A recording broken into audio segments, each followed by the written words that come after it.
So I figure I'll go and do this as a correction to the last video, and what I did was I made this THS710A to a 720A.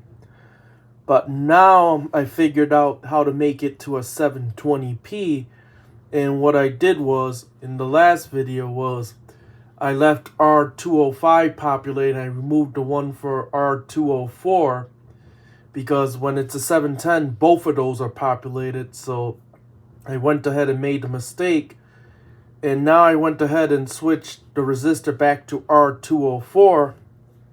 And here, I'll go ahead and show you now. Now it comes up as a 720p, which gives you the power measurements, harmonics, and everything else.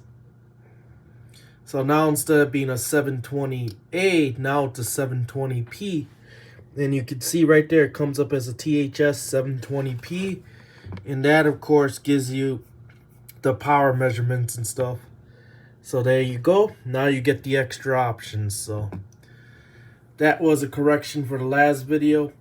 If you have one that's a little bit nearer, like it's an A instead of a non-A, because I know that the 710 is actually different, the regular 710, and you have to have the A version of it, just move the resistor, or keep the resistor in R204, and take the R205 out, the one that's at the bottom, and then remove, of course, those two resistors that I told you in the last video on top to remove the bandwidth limit. And then you get, of course, instead of a 720A, you'll get a 720p, which is the one that everyone pretty much wants.